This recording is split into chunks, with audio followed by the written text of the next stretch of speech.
Bom dia, pessoal. Hoje, dia 20 de julho de 2021, aula de filosofia, teoria e prática, né? A ideia de que o ensino de filosofia pode trazer princípios de racionalidade, questionamento, justamente por conta do tipo de conhecimento, né?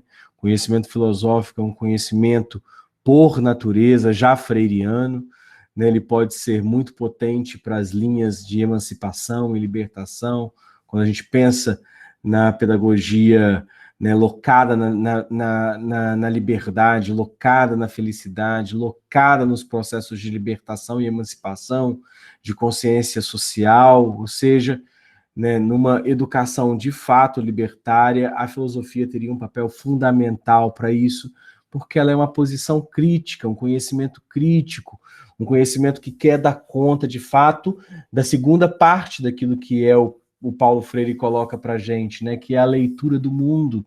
Se a leitura do mundo e das palavras se coincidem, né, que se o processo alfabetizador é um processo também de reconhecimento não apenas da grafia, dos símbolos linguísticos, não é apenas a tradução literal das palavras, né, ela se torna discurso, narrativa, poética, ela se torna consciência. Se a gente tem essa perspectiva, né, educacional, alfabetizar para pensar também é uma premissa fundamental do que compreendemos como educação. Então, o que nós trazemos na filosofia, então, é um alfabetizar para o pensar, um alfabetizar para a crítica.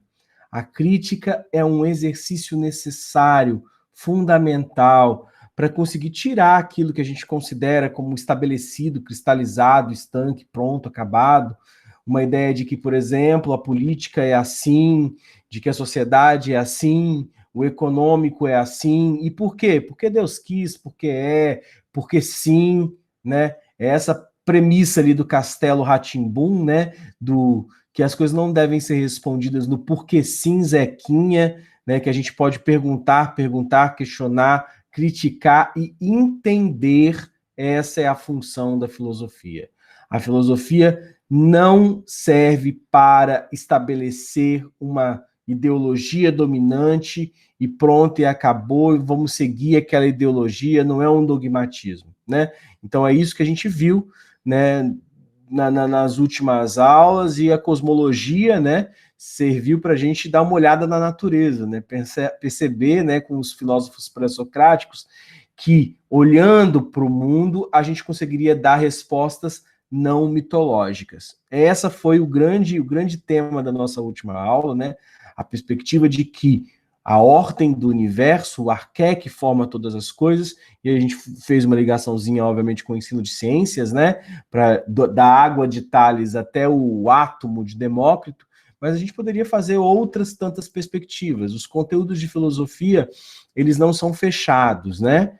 Então, a gente poderia estar analisando, sei lá, afinal de contas, se a gente tem monismo, pluralismo, dualismo, a quantidade de princípios que formam as coisas, a gente poderia ficar entre a disputa entre essência e existência, né, entre Heráclito, né, de Éfeso, e Parmênides de Eleia, né? Afinal de contas, o mundo muda ou não muda? As coisas mudam ou permanecem?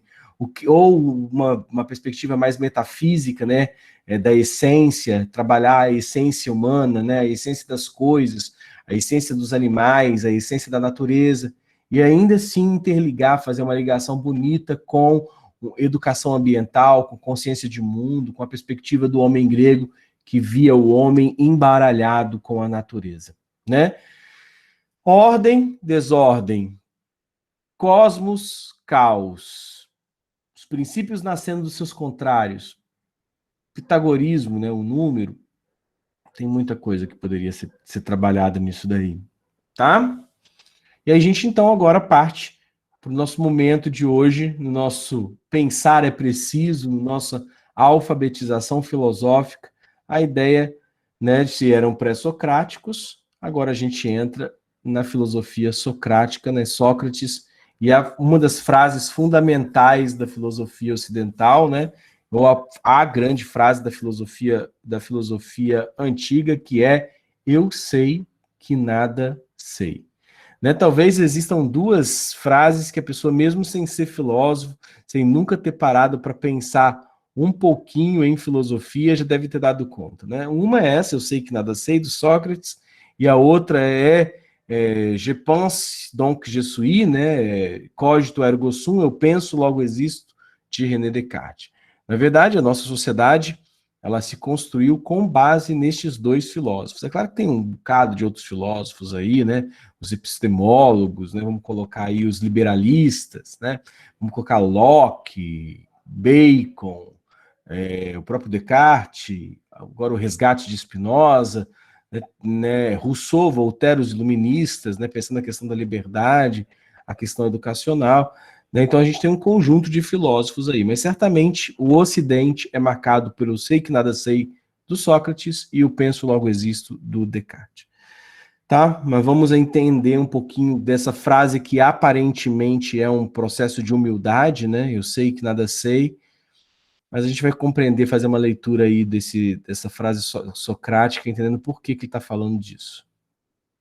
Afinal de contas, se eu sei que nada sei, ou eu sei que não se pode saber nada, ou se ter certeza de alguma coisa, eu sei a única coisa que é necessário saber.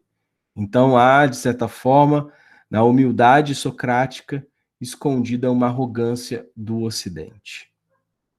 Esse é o Sócrates. Brincadeira, né? Eu coloco essa foto do jogador de futebol Sócrates, fazia algum sentido, né? Para os meninos, talvez aqui ninguém nunca tenha visto, né? Esse jogador de futebol. Para quem gosta de futebol, Sócrates, né? Foi o responsável pela democracia corintiana, né? Foi responsável ali por um momento muito importante na história do Brasil, ali no final da ditadura militar. Sócrates era, além de jogador de futebol, né? Ele era médico, né? Foi um grande pensador aí. Para vocês são mais novinhas, talvez vocês nem lembrem de Sócrates, lembrem do irmão mais novo de Sócrates, né, que foi o camisa 10 da seleção brasileira, o jogador Raí, né, do título, né, da Brasileiro de 1994. Tá, era para ser uma piada, né, tive que explicar a piada, então não é piada, né? Então tá bom, esse aqui é o verdadeiro Sócrates, tá? É um busto do Sócrates, Sócrates era um pouquinho mais parrudo, né, mais gordinho, e é feito geralmente com esse entendimento aqui, barbudo, cabelo branco, né, uma grande testa, uma careca meridional, né? Essa é a figura de Sócrates, né? Geralmente que a gente possui nos bustos aí, nas pinturas, nas alegorias, tá? Afinal de contas, o que se tem de Sócrates é uma perspectiva muito cristã. E eu explico por quê. O Sócrates não escreveu nada, né? Ele não tem um livro. O que a gente sabe de Sócrates é através dos diálogos de Platão.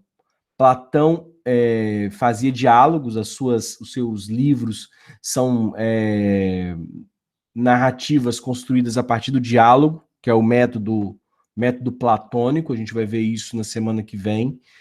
E o personagem principal, sábio, né, dos livros de Platão, era o personagem Sócrates, né? E aí os primeiros textos de Platão trazem a filosofia socrática. O Platão já mais maduro, né, ainda usando a figura de Sócrates, mas já era uma filosofia do próprio Platão, mas ele coloca a sua filosofia na boca do personagem Sócrates. Mas, professor, o que isso tem a ver com Jesus? Você falou que tem um princípio cristão, assim, em Sócrates. É porque Jesus é diferente de Cristo, tá? Jesus é um personagem humano histórico. O Cristo, né, é um personagem que houveram vários Cristos no surgimento do período antigo, ali na Judéia, por exemplo, né, no povo hebreu, né, que eram pregadores messiânicos que falavam sobre libertação, né, e Jesus foi um dos Cristos, ou o Cristo, né, sugêneres, o grande Cristo, né, o filho unigênito do Pai, tá? Mas existe uma diferença entre o personagem Jesus, histórico e homem, e o Cristo, que é o divino, né? A feição divina de Deus tornado homem. Tá, Jameson, começou a aula de teologia agora, o que isso tem a ver com Sócrates? A gente não sabe ao certo o que é Sócrates ou a filosofia socrática, porque ele não contou, não escreveu a própria filosofia. Então ela se mistura com as narrativas de Platão e de outros personagens, de outros escritores da época, tá? Então Sócrates tem uma coisa assim meio mitológica em volta da sua figura, porque a gente não sabe direito, né? Então tem contos, né, que vão falar, né, sobre como viveu Sócrates, mas conteúdo histórico, a gente não sabe. A gente não consegue diferenciar o Sócrates mitológico do histórico, o Sócrates filosófico das filosofias de quem está falando sobre Sócrates. Enfim, mas esse personagem existiu, né? Esta pessoa existiu, né? E só a gente não sabe ao certo tudo da vida, né? A gente sabe pelas narrativas. E aí, então, um breve histórico do Sócrates. É incrível como sabemos tão pouco daquele que é o pai do pensamento ocidental. Era isso que eu falava, né? Isso deu-se porque Sócrates não escreveu nada, mas confiou sua mensagem aos colóquios individuais e na força concreta do exemplo. O que é isso, colóquios individuais? Sócrates, ele praticamente pregava, né? Ele ensinava em praça pública. Então ele ia para as praças, para as ruas e conversava com as pessoas. Então esses palestras, monólogos ou colóquios, as conversas, os ensinamentos, as aulas, né? Então ele colocou a força da sua mensagem nessas aulas e no exemplo, né? O exemplo mais famoso é o da sua morte, né?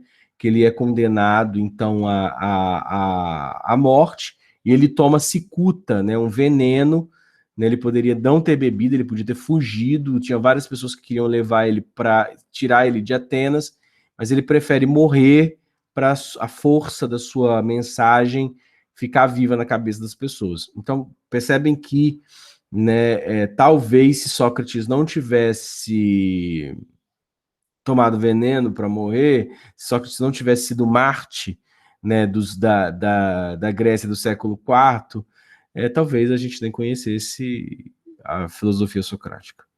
O que temos de herança socrática é o que nos chegou por meio dos diálogos platônicos. Né? Vejam que diálogos é escrito em maiúsculo, é grafado em maiúsculo, e isso significa o quê? Né, que são os livros, né? Vão ter nomes de personagem, os livros de Sócrates, esses diálogos, né? Vai ser Cróton, Fédon,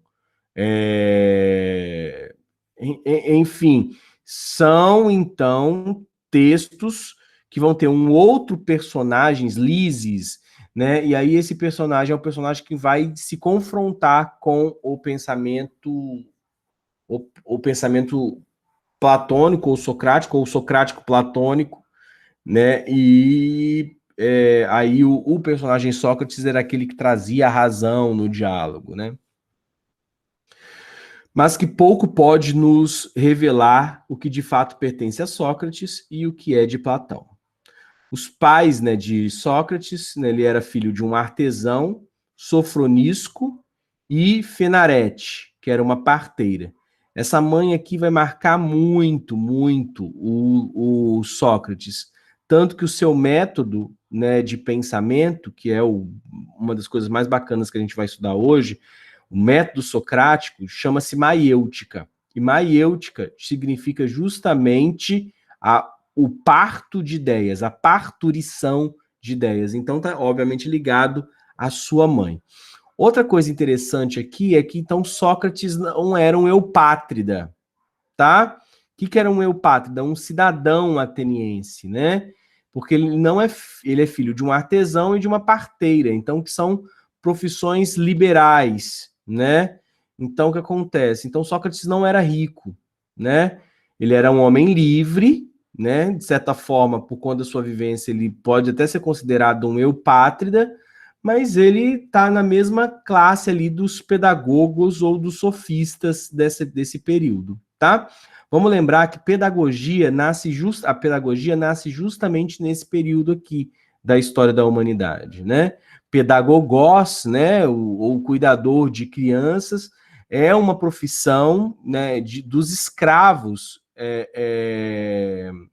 gregos, tá? Então, né, eu vi uns escravos que eram obrigados a trabalhar, né, porque o eupátrida ele não trabalha, né, ele então não tinha função, e aí então o, o Sócrates está muito perto dessa condição, mas como ele é um homem livre, ele não é um escravo, né? Então ele tá mais próximo de ser um eupátrida do que um pedagogo. Mas ele é um docente, ele é um sofista, né? Ele é um professor. Casou-se, teve muitos filhos com Xantipa, né, sua esposa, discutiu e foi influenciado pelas posições relativistas e céticas dos sofistas, né? Aí a gente tem vários sofistas no período, que são esses professores, né? Eles são responsáveis, inclusive, pela primeira filosofia da linguagem. A antropologia também está começando com eles, né? A gente poderia ver aqui Górgias, que foi um sofista, mas como a gente não tem, a gente tem só 2 aulinhas por semana, não vou fazer um curso de filosofia antiga, né? Vocês viram até na última aula que teve vários filósofos que eu gostaria de discutir mais e que a gente acabou não discutindo justamente por entender a função dessa aula aqui, que é teoria e prática, né? Então eu vou ter que, obviamente, dar conta também da parte do ensino de filosofia em tão pouco tempo, em tão poucas horas de aula. Mas então não dá para falar tudo, né? Eu tinha vontade de falar sobre Anaxágoras, por exemplo, na aula passada. Eu teria vontade de falar sobre Górgias. Eu tenho inclusive aula pronta aqui de Górgias, né? Mas a gente não tem condição de fazer um curso de filosofia antiga, ou um curso de filosofia medieval, ou um curso de história da filosofia moderna. A gente vai passar bem, digamos, né, para que todo mundo tenha um conhecimento bastante genérico do que é a doutrina filosófica, do que é o conhecimento filosófico, e obviamente pensando possibilidade de vocês discutirem isso na sala de aula, tá? Mas então os sofistas eram relativistas e céticos, tá? Toda vez que você vê a palavra relativista, né, é um tipo de doutrina filosófica que relativiza as coisas, tá? Torna relativo. Não tem aquela pessoa que você vai conversar, mas vai falar com você, mas isso é relativo, porque está querendo mostrar um ponto de vista contrário, mesmo que seja senso comum, ou seja uma posição que não é aceita pela maioria da sociedade, ou simplesmente algo que está no jornal, mas isso é a expressão, mas isso é relativo, geralmente é um sofismo. A gente chama de sofismo, porque é um argumento lógico que está querendo dar conta de destruir o seu outro argumento, né? E cético justamente vem da ideia de dúvida, né? São aqueles que duvidam de tudo. Né? Um ceticismo radical, por exemplo, seria a dúvida levada à máxima potência, tá? Sua reflexão filosófica tornou-se decididamente uma antropologia, por isso que eu coloquei antropologia socrática. Então, hoje a gente está vendo a segunda disciplina de filosofia. É claro que vão ter várias outras antropologias, mas no Sócrates eu quis buscar a questão da antropologia. Enquanto a cosmologia é o estudo do arqué, da natureza, da física, né, o physis, natureza, né, a antropologia é o estudo do homem. Então a gente já tem um pensamento mais bem acabado, uma reflexão sobre o que é o homem em Sócrates, como se os gregos no período socrático enxergavam o homem. Suas aulas aconteciam em praça pública, né? Inclusive esse método maêutico pode ser utilizado em sala de aula, o método socrático, como parte do componente de ensino de filosofia, tá? O método maêutico é quando você coloca perguntas, questões, até que a pessoa vai, uma pergunta em cima da outra pergunta, parturiendo, né, ou seja, parindo, né, nesse processo de parir uma ideia, ou ter uma ideia, tá? Mas eu vou explicar melhor na prática aqui. O espírito de suas aulas era altamente questionador e crítico, tanto que se definia como o moscardo dos atenienses, né, por causa de suas perguntas embaraçosas. Então, Sócrates, justamente, ele podia ter sido mais polido, mas ele justamente queria mostrar que a filosofia era um questionamento crítico. Então ele colocava as pessoas às vezes numa situação até constrangedora no meio das suas aulas.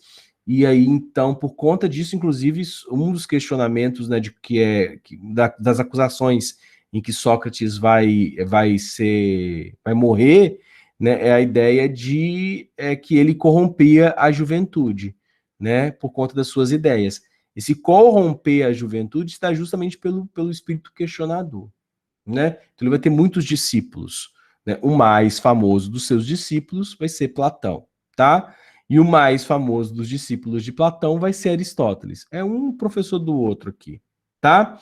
Acusado em 399 de não acreditar nos deuses, né? E corromper os jovens, foi condenado à morte bebendo cicuta, bebendo veneno, uma das passagens mais interessantes da filosofia grega. Né? Esse quadro aqui é clássico, né? As pessoas tentando convencer Sócrates a fugir do presídio, né? A sair dali, né? Inclusive, considera-se esse personagem com a mão na sua coxa aqui.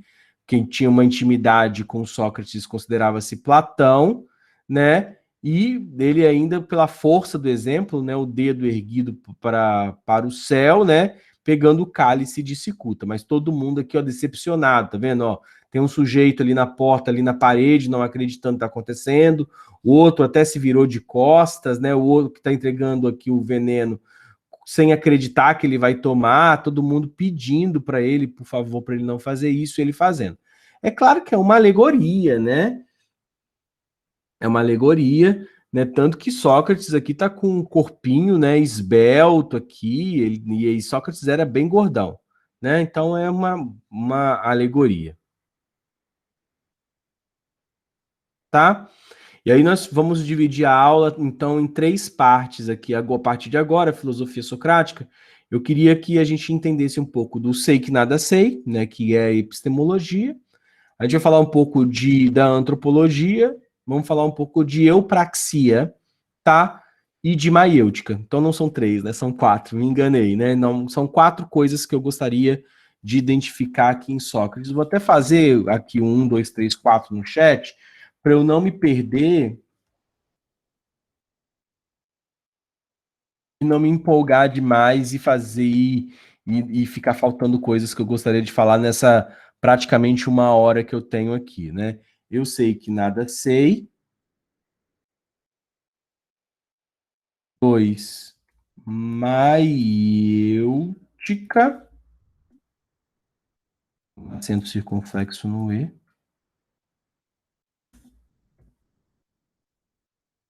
Maiêutica. Três, eupraxia, um princípio de ética em Sócrates. Quatro, a própria antropologia, para a gente finalizar, tá? Então eu sei que nada sei, maiêutica, eupraxia e antropologia. Acho que os slides vão estar mais ou menos nessa direção mesmo, que são temas que geralmente eu gosto de tratar, né, com Sócrates, logo já no primeiro ano do ensino médio, ou no sexto ano, para quem tem filosofia, os meninos do fundamental, e já dá para trabalhar Sócrates também na educação infantil, tá? Então, quando era coordenador lá do Marista, na parte justamente de ensino de filosofia para a educação, para o ensino fundamental, e eu era o professor do ensino médio, né? A formação que eu dava era que Sócrates estivesse sempre nos primeiros anos da formação, tá? Então, se é ensino médio, primeiro ano. Se é ensino fundamental 2, no sexto ano, que é geralmente onde tem filosofia. Algumas não colocam, né? Às vezes filosofia tem um gap aí no quarto, que fica silenciada um pouquinho, às vezes, no quarto, no quinto ano, e volta no sexto, né? E aí tem ali nos primeiros anos ali, eu já vi algumas escolas começam no segundo, outras não tem nada, né? Não tem filosofia para crianças.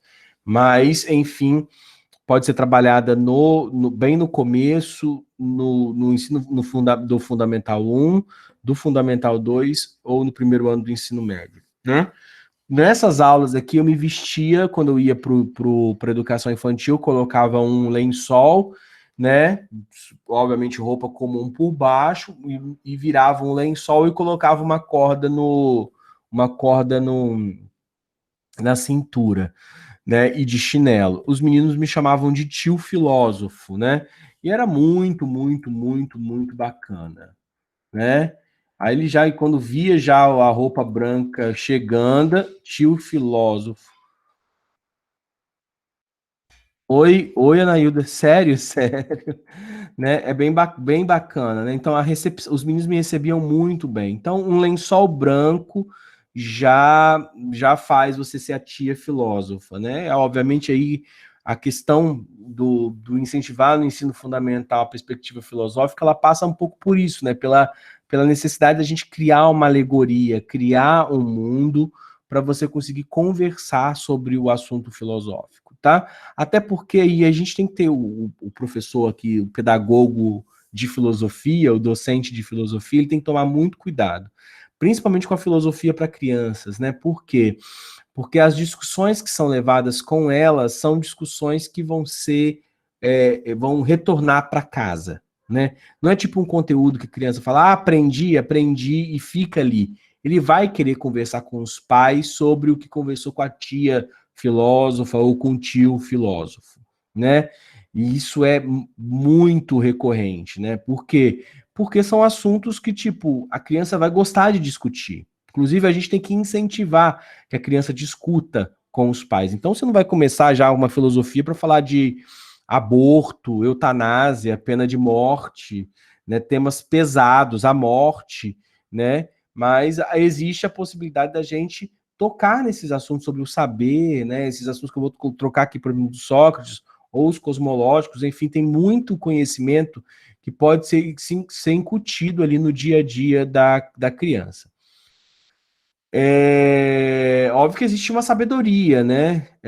Pedagógica e didático-pedagógica, né? Às vezes é uma coisa que você talvez não estava planejado e que aconteceu, né? Tipo, sei lá, um, um coleguinha trouxe um tema para a sala de aula que foi o que, sei lá, o pai dele morreu, o pai de um coleguinha veio a falecer, né?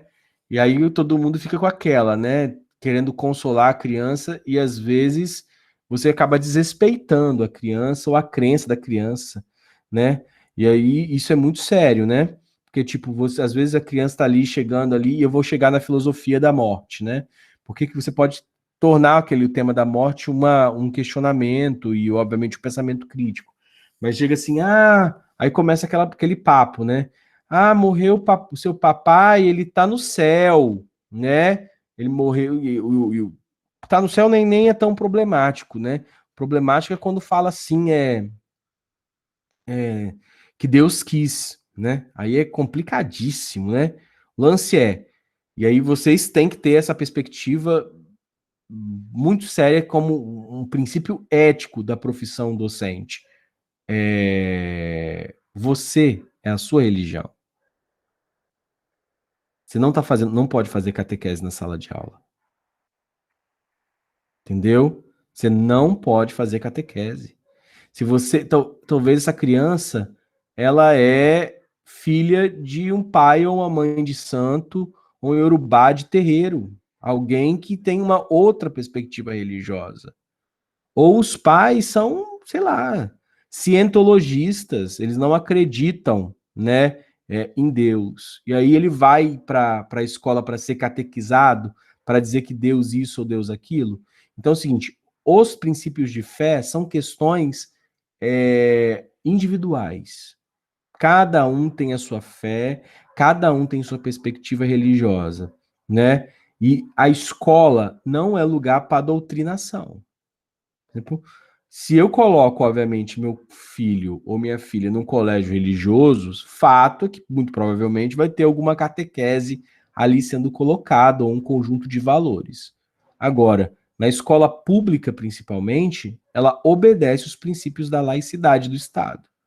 Não há sentido, né, para a escola pública ela ser, na verdade, uma escola ou católica ou protestante, porque não é. Entendeu? Eu não pago meu imposto para o meu filho ser catequizado. Entendeu? Se eu quiser que ele seja catequizado, eu vou matricular ele na catequese da minha igreja. Tá? Então, Tainan coloca aqui, problemático, e o tal do virar estrelinha, isso é problemático mais do que imagina.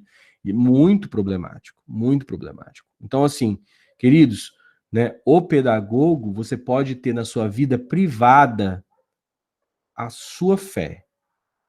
Qualquer delas. Budista, islâmico, judeu, católico, neopentecostal, deuteropentecostal, pentecostal. Você pode ser testemunho de Jeová, Deus é amor, né? Luterano. Você pode ser, enfim, católico carismático, católico sebiano. Você pode ter a religião que você quiser. Você pode ser umbandista, candomblessista. Você pode ser ateu. Agora, a sua prática de ensino, ela é laica. Anailda. Professor, eu assim falei sério, porque assim, eu achei interessante a estratégia, porém, assim, o senhor falou sobre a questão de ensinar para as crianças, ensino, porque falhou na hora. A educação infantil, a gente já pode aplicar a filosofia, no caso, ou tem que ser no sexto ano? Não, pode desde a educação infantil. Então, porque assim, a visão que eu tinha, né, a respeito de filosofia, né, daquele professor, né, que eu tive foi no ensino médio. Então, quando o senhor falou assim, que entrou na sala, né, daquele estilo, aí eu fiquei assim, imaginando, né, que até é interessante a gente trabalhar dessa forma com as crianças, porque eu acho muito mais interessante, porque como falar de filosofia. Então, assim, para mim está sendo interessante essa aula, essa explicação, para poder entender como trabalhar teoria e prática, né? No caso, a filosofia. Então, Anailda, a ideia aqui é que, tipo, né, por exemplo, quem vai dar a filosofia mesmo do ensino médio, né, são alguém graduado em filosofia, né? Apesar de que em muitos casos já vi pedagogos sendo contratados para ministrar filosofia no ensino médio quando falta filósofo e tal. Então já vi pedagogos sendo contratados para dar aula no ensino médio de filosofia, tá? E aí o que acontece? Mas aqui, a praxis mesmo da formação de professores da filosofia para crianças, né? No caso, que é justamente que eu vou trazer Matthew Lipman, né, que é um dos teóricos que vai falar sobre o ensino de filosofia para crianças, é que algumas escolas já trazem esse diferencial em suas grades curriculares, a disciplina mesmo de filosofia para crianças. É claro que dando, geralmente na educação infantil, pelo professor regente de sala, né? Então, o professor regente que dá todas as disciplinas, né, tem que incluir a filosofia também. Agora, muitas escolas particulares já trazem já a filosofia para criança. O que a gente precisa é, de certa forma, fazer uma pressãozinha, né, para que esse direito, né, de acesso a esse tipo de conhecimento seja praticado também nas escolas públicas municipais, né? Mas é essa perspectiva mesmo. A filosofia não é pode ser um componente curricular definido no ensino médio, mas ele pode ser praticado como prática de ensino dentro da minha sala de aula, né? Então não tem aquilo, né? O professor alfabetizador, né? Ele carrega com si a responsabilidade de fazer uma formação bastante generalista, né? Então a gente às vezes não se pega necessariamente numa disciplina ou noutra, mas existem os grandes troncos de conhecimento, né? Que a gente chamava antigamente, né, de estudos sociais e que hoje já está mais definido como história e geografia mesmo, né? As ciências da natureza, nas suas três vertentes, né? Biológica, química e física. Obviamente, ali, dependendo da rede, uma perspectiva de estudos dos processos religiosos, e aí, então, a questão filosófica, sociológica, que vai estar interagindo com as duas grandes matrizes, né? Mas eu deixo por último porque elas não são as mais importantes, né? Na minha cabeça, elas estão ali junto com as outras, que é português, né? No caso, a língua, que é ler, falar, argumentar, né, que é o processo alfabetizador, e contar, né, que é a matemática.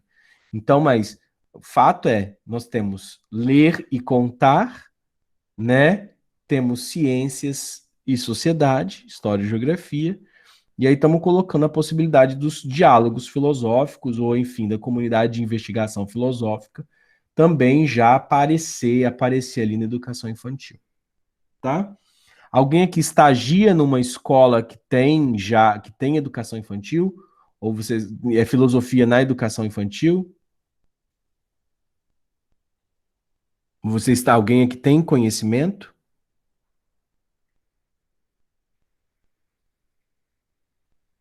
A Nailda foi a primeira vez que entrou em contato com essa realidade, então não. Pessoal, Sara já está no segundo café. Professor, bom dia. Bom dia, Karine. Aqui eu entendo, eu não faço estágio, não.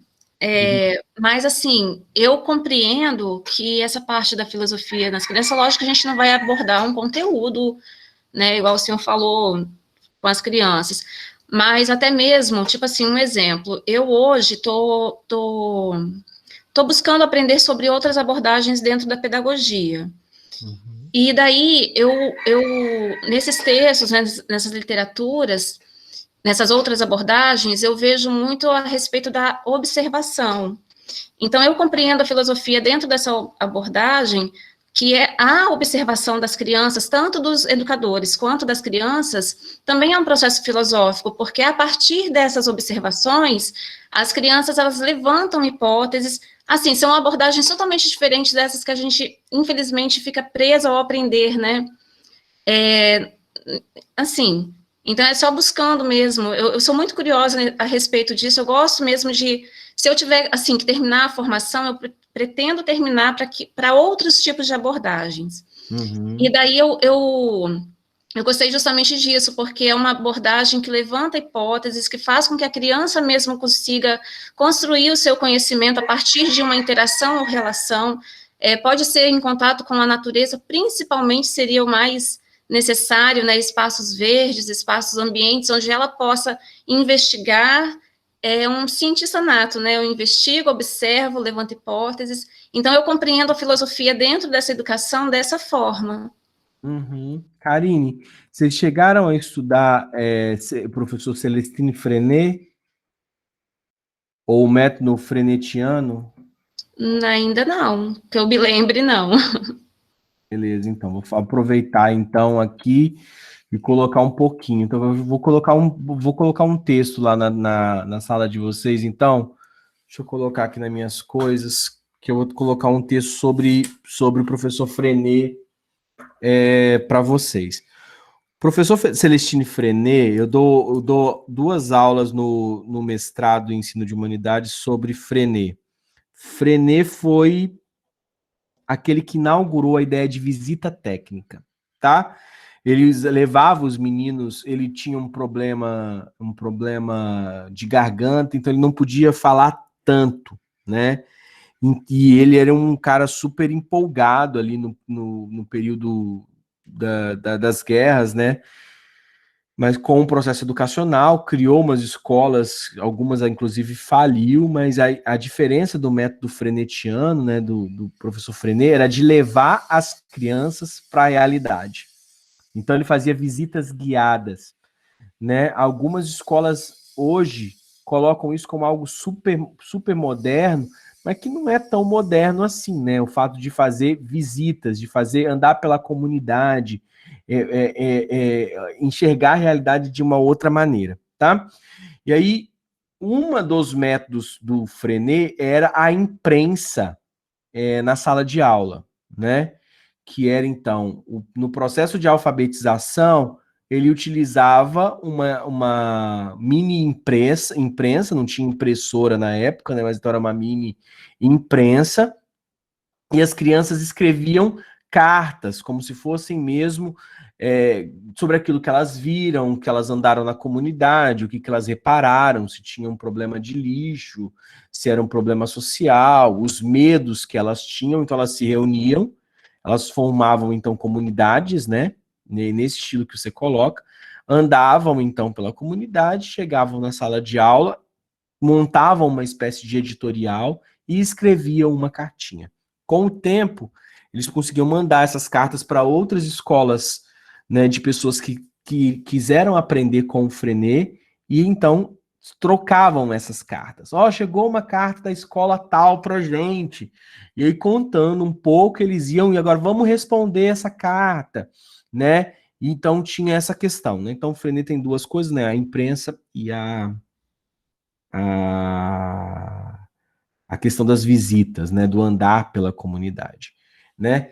Então, isso é muito bacana e é muito científico, pode ser usado tanto para ciências da natureza, quanto pode ser utilizado para ciências da argumentação, para filosofia, tá? E aí o que acontece? Que tá de bacana que eu queria trazer nessa experiência do Freinet? A ideia das crianças poderem argumentar o que elas vão escrever. Mas elas primeiro, do jeito que você está colocando mesmo, Karine, foram ler a realidade no mundo, elas foram entrar em contato, vamos estudar, sei lá, tal coisa. E aí ia na visita lá, vamos no Museu da Vale. E tal, chegavam então na sala de aula. O que nós vimos ontem no museu? O ferro. E aí começava então, vamos discutir aqui o que é o ferro, né? O ferro serve para quê? O material, o minério, dá para a gente pensar na indústria, no meio de produção, no que se gasta para extração de ferro, na questão de exportar matéria-prima de caráter mais primário. Então tem várias coisas ali que vocês pode ser discutido com aquela locomotiva, entendeu? E aí, onde que eu tô querendo chegar, né? Deixa eu já chegar, né? A filosofia entra aí. Do mesmo jeito que eu posso ter uma perspectiva das ciências naturais, eu posso ter uma perspectiva da filosofia e pensar, sei lá, os meios de exploração, a cadeia do ferro, as questões sociais que marcaram a história da época, né, das ferrovias, ou o porquê nós não usamos mais ferrovias, né? Por que nós fizemos uma escolha pela queima, né, de combustíveis fósseis, de diesel, né, e investimos em estradas e poderíamos ter criado outros meios de transporte, né? Então, tá nisso aí, tá? Talvez vocês tenham visto uma série na Netflix que é N com E. A professora da N é frenetiana. Aquele método da professora da N, né, é Freinet, tá? Inclusive, grande parte dos problemas da segunda temporada ali se dão justamente por conta da imprensa, né? Eles desenvolvem a imprensa na primeira temporada e ela se torna a arma de luta dos estudantes e voz dos estudantes na segunda temporada já, né? Então, assim, não vou dar mais spoilers, mas aí a Fernanda já está colocando que ama, a Amanda também. É uma série bem água com açúcar, assim, bem gostosinha de ver, né? É praticamente uma novelinha adolescente, né? Com moldes contemporâneos, mas ela é muito interessante porque ela não fica naquela aspiração de malhação, entendeu? A Anne é muito mais evoluída, tem uma beleza estética, uma beleza poética na série que é fantástico. Eu recomendo fortemente essa série aqui, N com E. E você vai conseguir ver ali, né, como a professora trabalhava ensino de ciências e filosofia com eles, né? A Naída gostou muito. Então, aquele método lá da imprensa é o método Freinet, que é algo que Karine está trazendo aqui, que eu acho que, Karine, acho que você vai se identificar muito com o professor Celestino Freinet, tá? Porque tinha justamente esse ensinar pela observação, esse ensinar pelo toque, esse ensinar visitando, que está ali no princípio que você já trabalhou já com a questão das hortas, da horta, né? Com Fabi, mas tem outras tantas coisas possíveis para serem feitas nisso daí. A gente tô acabando indo hoje mais para o ensino do que para filosofia, né? Então, estamos aqui no meio, é sempre teoria e prática, né? Pegamos um pouco mais da prática agora, né? Mas deixa eu voltar, de certa forma, aqui um pouquinho aqui, de certa forma não, voltar mesmo para esses 4 pontos do Sócrates para a gente conseguir fechar essa gestalt. Vamos lá, Sara, isso é legal, porque sempre escutamos que precisamos trabalhar com as crianças a criticidade, sim. Às vezes pensamos mais nas crianças maiores, mas na educação infantil podemos introduzir os questionamentos nas atividades do dia a dia, viagens formativas, etc. Isso, perfeito. Fazer com que a criança se sinta a autora das descobertas científicas. E aí, Sara, a minha função aqui é dizer que essas descobertas são científicas e são filosóficas. Então, elas não são apenas científicas. Há uma diferença, né? A gente está falando aqui, quando a gente fala de descobertas científicas, a gente está falando necessariamente sobre o quê? Né, mudanças de estado de matéria, de física, de biologia, né, no caso, de uma química, mesmo que seja bem primordial, mas a gente está falando das ciências da natureza. E eu queria introduzir aqui as descobertas filosóficas, que é o exemplo que a gente começou esse papo em cima desse exemplo, né? Que é a questão do morrer um coleguinha, o pai de um coleguinha, ou até mesmo um coleguinha que as crianças conviviam ali na sala. Isso pode ser tematizado na sala, porque é necessário que as crianças vivam um luto. Fulaninho, sei lá, isso acontece, gente, tá? Fulano da turma ali, né, teve uma doença terminal ou um acidente de carro, morreu. Do mesmo jeito que morre, né, gente do ensino médio, morre gente da educação infantil, morre gente todo dia. E aí, como lidar com a morte? Né? A criança trouxe ali, ó, aconteceu isso, né? Morreu o vovô, né? E como que a gente vai fazer? E aí a minha questão ali que começamos a discutir isso é que é simplesmente dizer para a criança que virou estrelinha. É talvez perguntar para a família, saber com a família e a comunidade de investigação, ela tem que permitir esse diálogo, no caso, né, do professorado, da escola com a família, como que eles entendem a morte, né? E aí, obviamente, poder ser conversado com as crianças sobre o que é morrer, né? Mais do que dizer, olha, fulano virou estrelinha, ou foi para o céu, ou o papai do céu alguma coisa, que as pessoas morrem.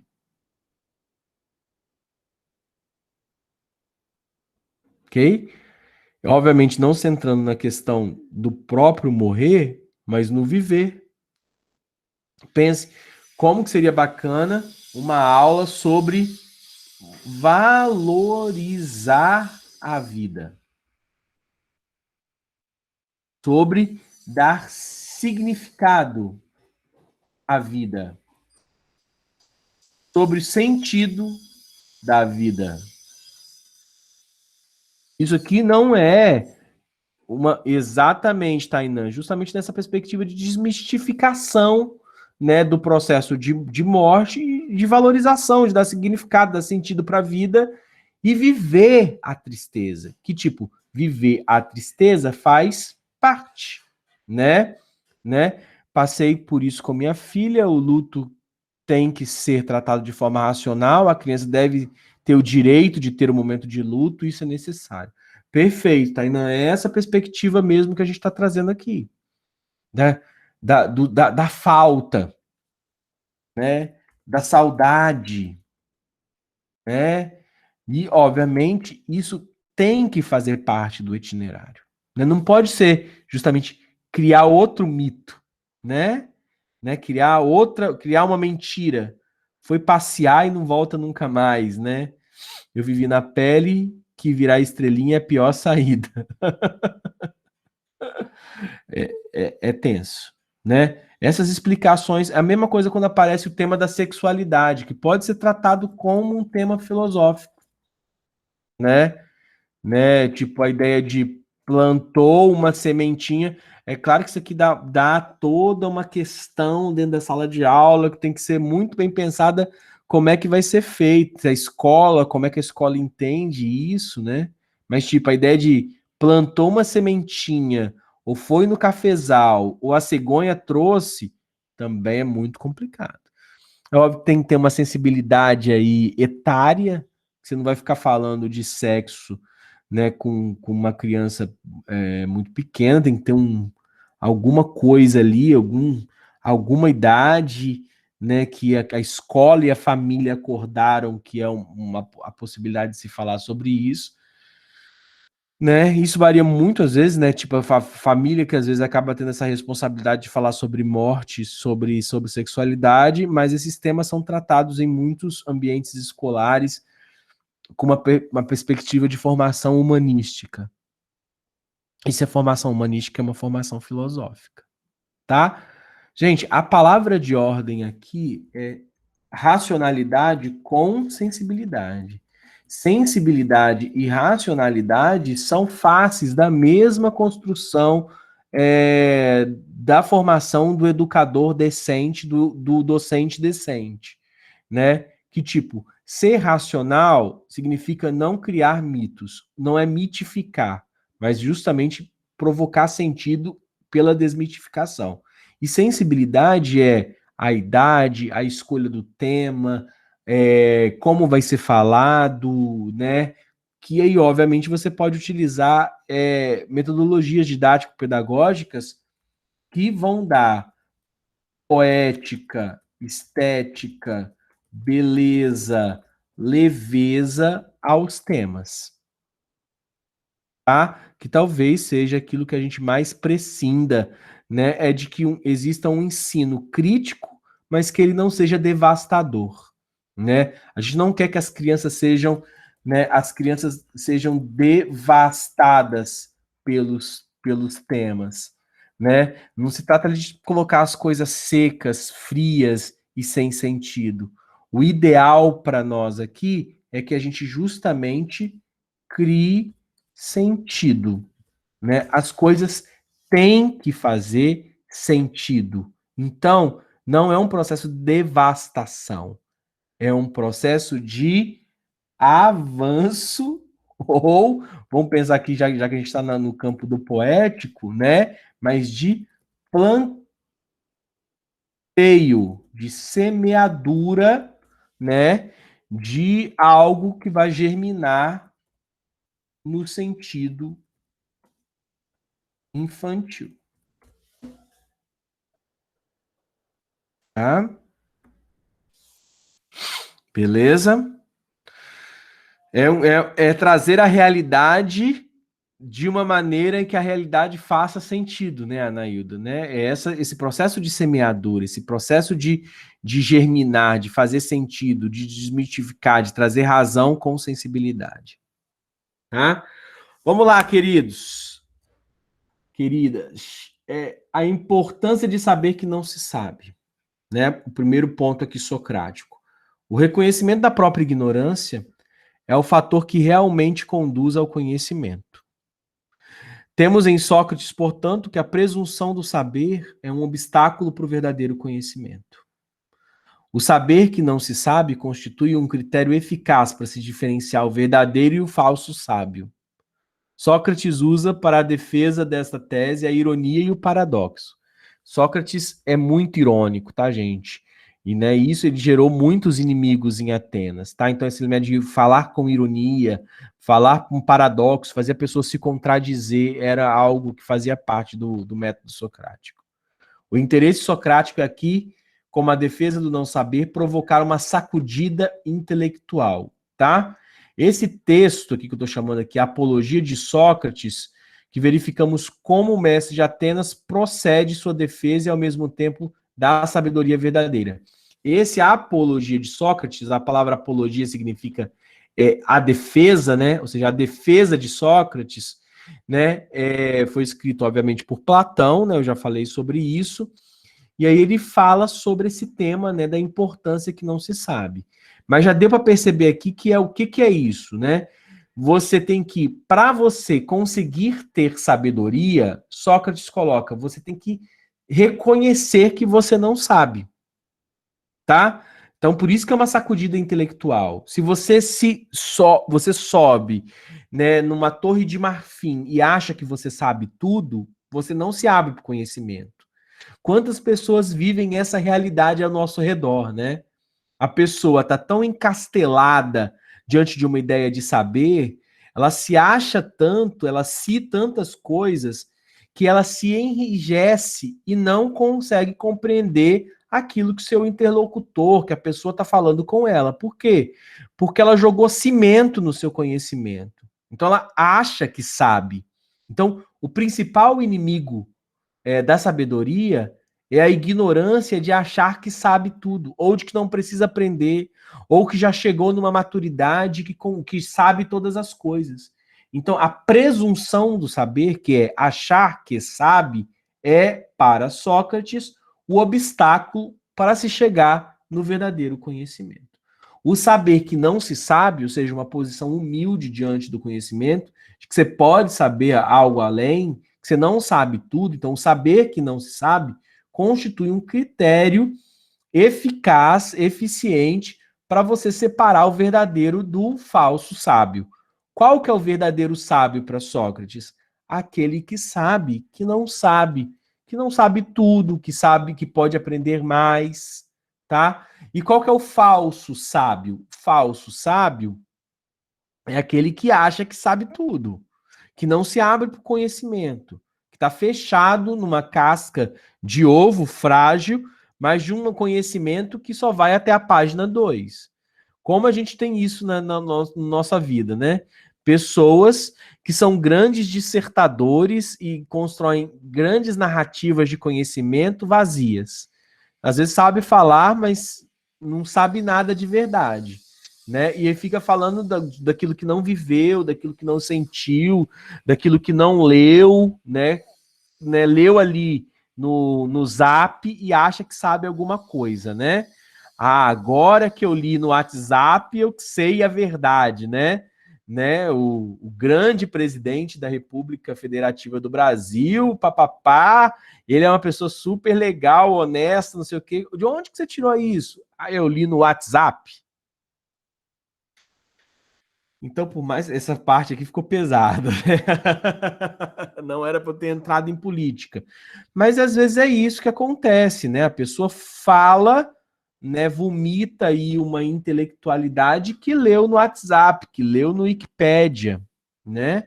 Então esse é o falso sábio. O verdadeiro sábio é aquele que vai se colocar como analista da realidade, que vai se colocar como leitor do mundo e vai estudar, entendeu? Vai buscar saber realmente, né? Então, eu recomendo esse texto, a Apologia de Sócrates, é um texto super curtinho. Eu tenho aqui. Eu acho que eu teria problemas para encontrar agora, senão eu mostrar para vocês, mas é um texto super, super pequeno, tá? Esse texto da Apologia. Deixa eu pegar aqui até. Ele é. Ele é free esse texto.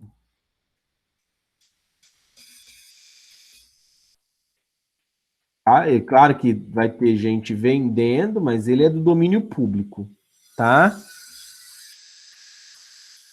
Aqui, inclusive já está no site do domínio público. Quem se interessar, tá aqui o livro, tá? Tem 28 páginas, né? E é bem bacana. Eu vou colocar esse livro lá na sala também. Talvez o exercício de Sócrates podia ser feito em cima da apologia. Pensei nisso agora, tá?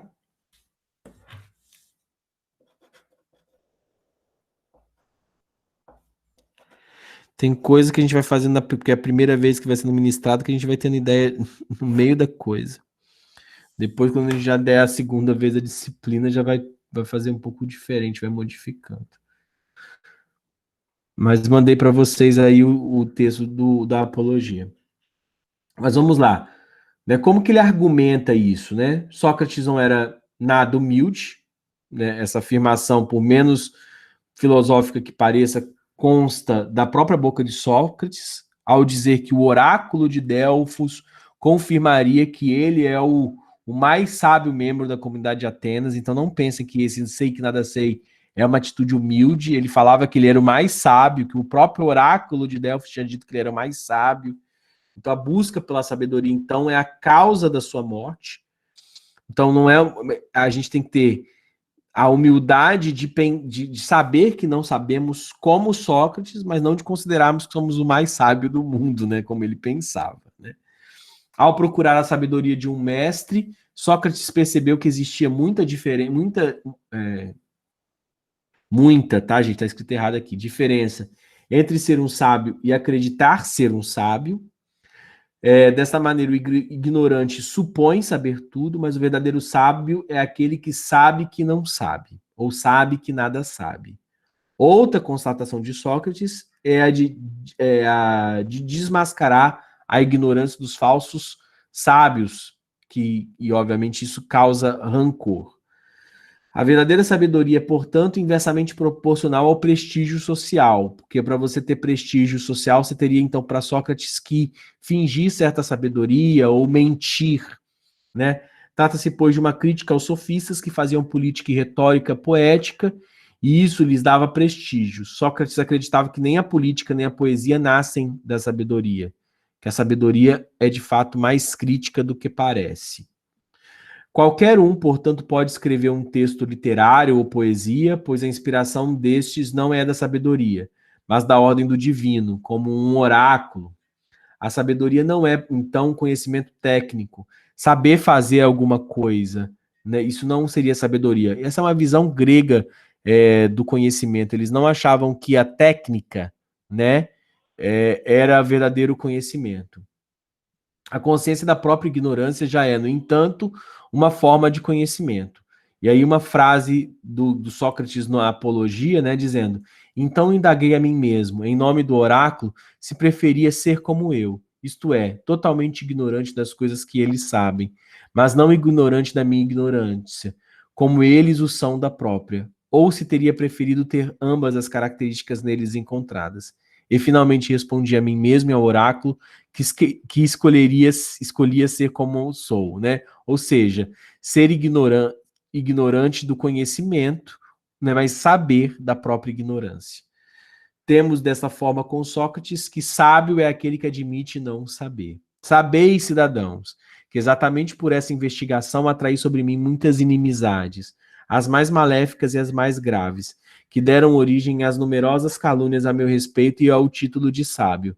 De fato, aqueles que estão sempre presentes aos meus colóquios, aulas, né, supõem que eu seja um especialista nas disciplinas em torno das quais pode-se dar de eu convencer outrem da ignorância, mas ele se coloca que ele não é o especialista, né? Sócrates se coloca então como um símbolo da ignorância que, no geral, todos devem assumir. Em seu discurso, coloca que desmascarar falsos sábios é, portanto, um dever de elevado valor cívico, né, de cidadania, tá? Onde que eu quero chegar com isso aqui? O importante saber dessa parte do sei que nada sei, gente, é o que eu já coloquei, né? Que o falso sábio é aquele que pensa que sabe. O verdadeiro sábio para Sócrates é aquele que sabe que não sabe todas as coisas. Se coloca numa posição humilde diante do conhecimento, que quer aprender. Então, né, a gente tem que ser mestres, de certa forma, mestres da nossa própria ignorância.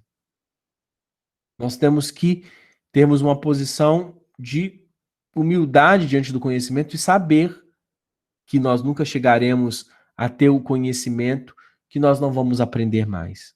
Nós nos colocamos, então, como aprendizes. Então, o sei que nada sei é a sabedoria pela posição de ser sempre aprendiz. Tá? Isso é um importante traço da filosofia de Sócrates, tá? Esse é o nosso né? Nosso lá do eu sei que nada sei. tá? Alguma dúvida com relação a esse ponto, gente? Ou eu posso seguir?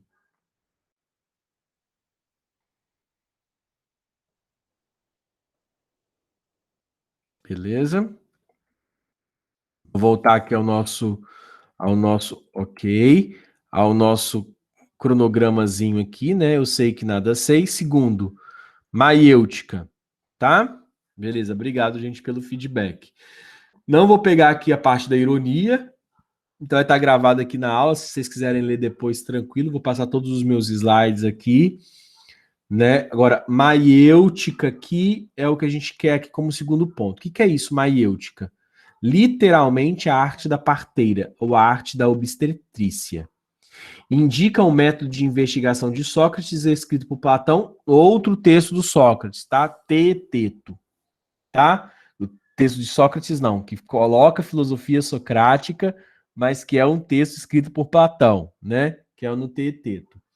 Sócrates jamais fornecia soluções, limitando-se a levantar perguntas como expediente para que o interlocutor oportunamente estimulado descobrisse ou então parisse a verdade dentro de si, tá? Então, o método maiêutico é um método de perguntas, né? Aí você começa, mas por que assim? Por que você vê dessa maneira? Por que assim e não de outro jeito? Mas será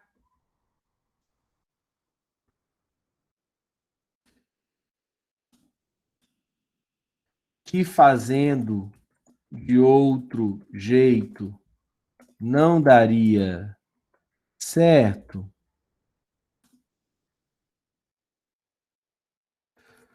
Você percebe que você falou assim?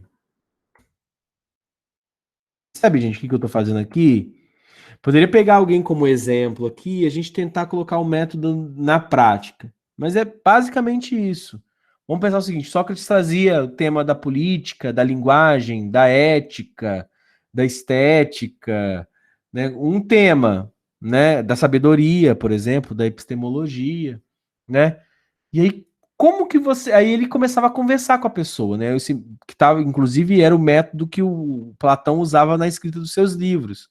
E aí ele começava a conversar, mas e se a gente fizesse isso, isso, isso, isso, do jeito que você está falando, nós não estaríamos sendo egoístas, né?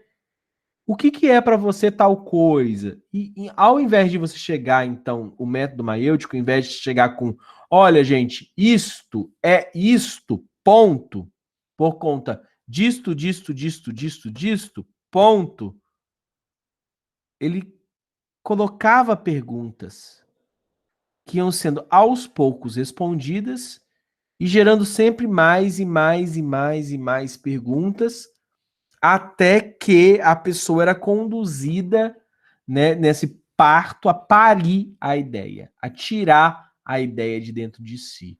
A pessoa acaba tendo um insight com as perguntas assim, né? Ah, vamos fazer aqui uma brincadeira aqui, né? Gente, minhas aulas já estão já todas no campo da subversão mesmo, né? Mas então vamos lá. Eu tomei hidroxicloroquina e fiquei muito bom da Covid, né? Inclusive, tomei 5 caixas de hidroxicloroquina e fiquei bom da Covid. Aí você coloca lá. Mas a hidroxicloroquina, vamos pegar a hidroxicloroquina, não, vou pegar a ivermectina, que é mais engraçada ainda, né? Mas a ivermectina não é um remédio de verme? Sim, é um remédio de verme também, mas é muito bom para Covid. Mas por que, que é bom para Covid? Né? Você vai colocando as perguntas. Você não precisa falar assim, você é um idiota tolo que está fazendo isso, não sei o que, papapá. A pessoa já vai se proteger e vai se esconder, ela não vai chegar ao conhecimento daquilo, né? Mas começa, né? Você sabe como é que funciona um vírus? Ah, não sei, né? Aí você coloca, um vírus funciona assim, assim, assim, assado. Você já não tomava vacina para sarampo, entendeu? Você já tomou vacina de influenza, de gripe. Você sabe, a gente tem gripe quase todo ano, né? Não tem, chega a ter influenza mesmo, né? Mas a gente tem ali resfriados, a gente entende mais ou menos como é que o corpo fica, né? Quais são os sintomas mesmo? Como é que funciona? Você acha que se você não tivesse tomado isso, não teria acontecido a mesma coisa? Porque se você está tomando paracetamol, é para você, obviamente, seu corpo está produzindo, está ajudando simplesmente a combater os sintomas, e seu corpo está aí agindo, né, na produção de anticorpos. E quem te eliminou o vírus em você, você acha mesmo que foi a ivermectina ou os anticorpos? Percebem?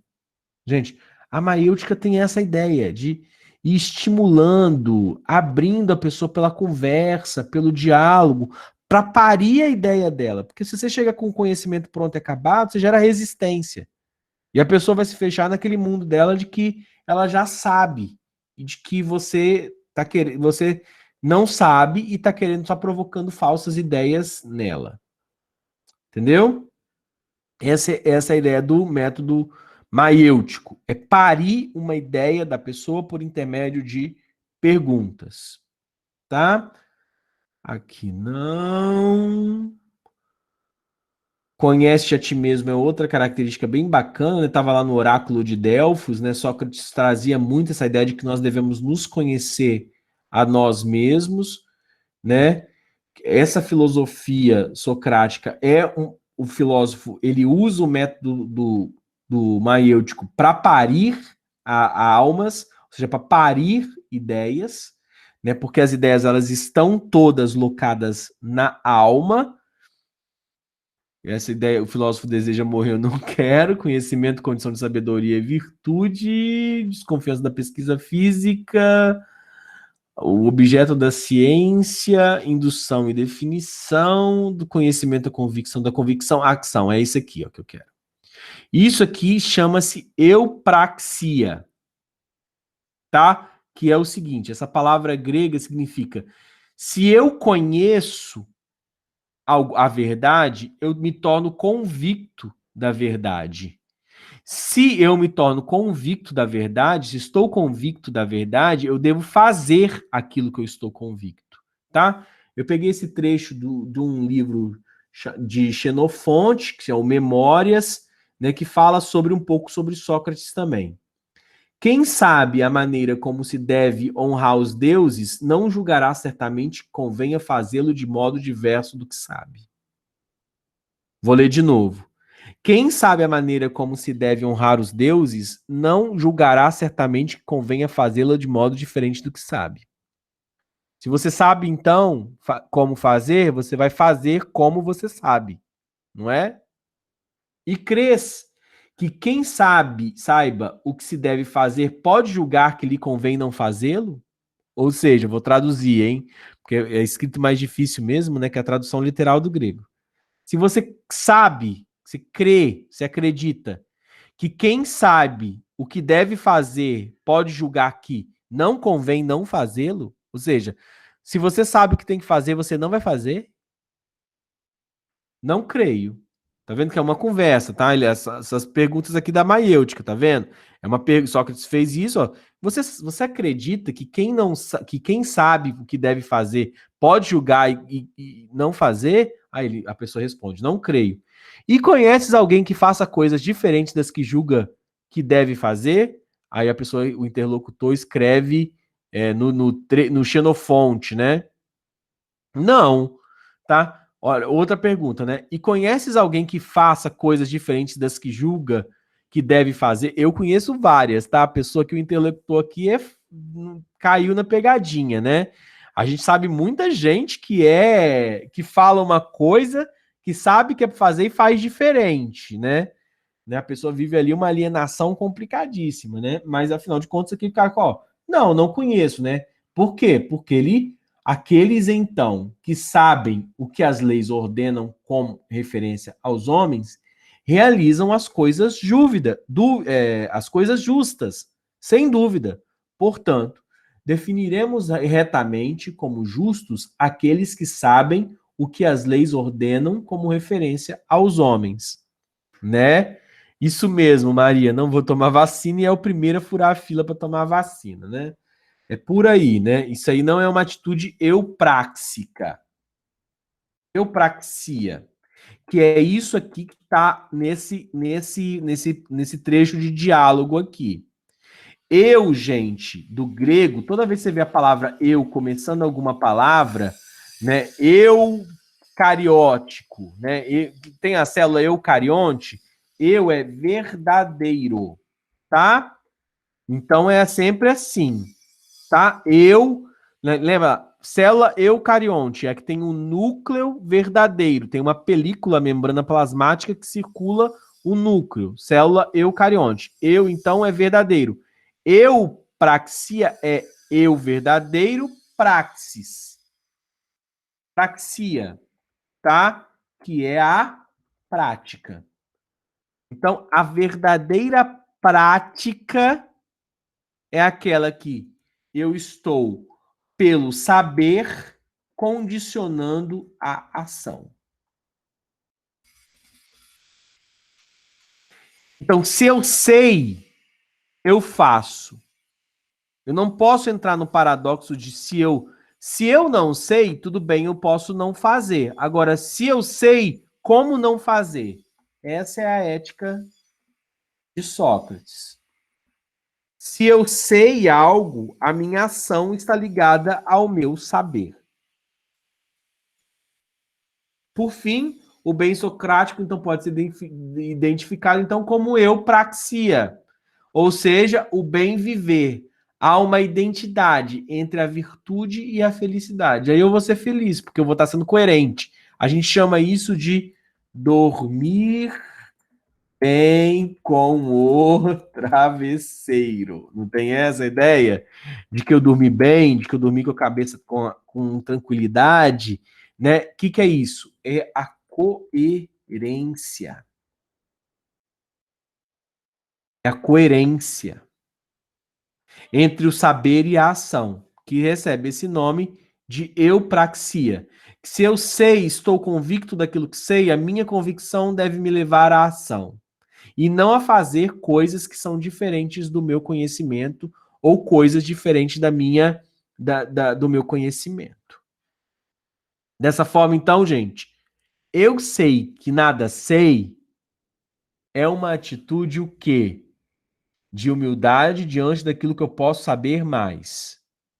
Para me tornar um verdadeiro sábio, eu tenho que reconhecer que não sei tudo. Maiêutica, ou filósofo parteiro de almas, é o método de Platão que ajuda, então, as pessoas a descobrirem a filosofia e descobrirem as suas próprias verdades ou as suas ideias. Maiêutica é parir ideias.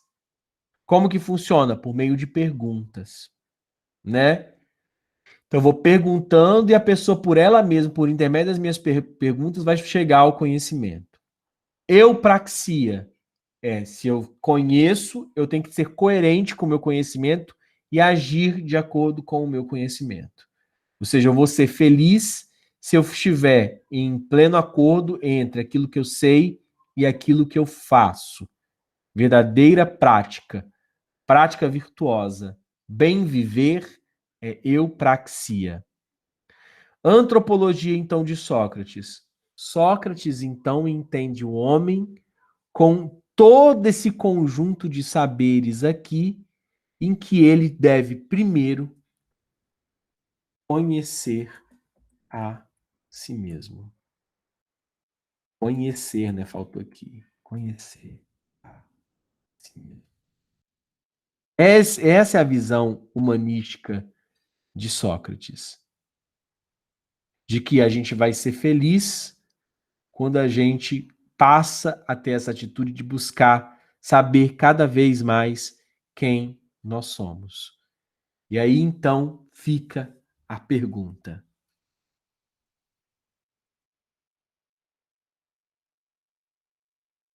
A aula de hoje, né?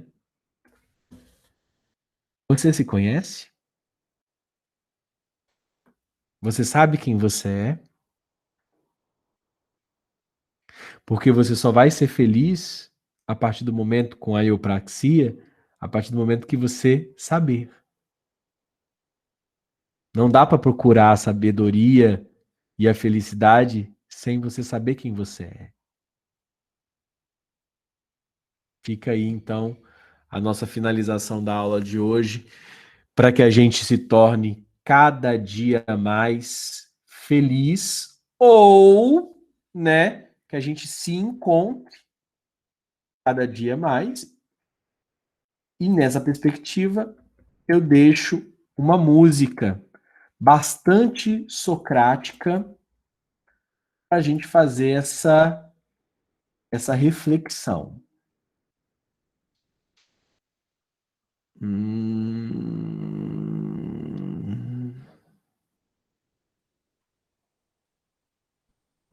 Quer se tornar referência na sua? É claro que não é isso, né? Após... Deixa eu passar aqui essa abertura, referência, caramba.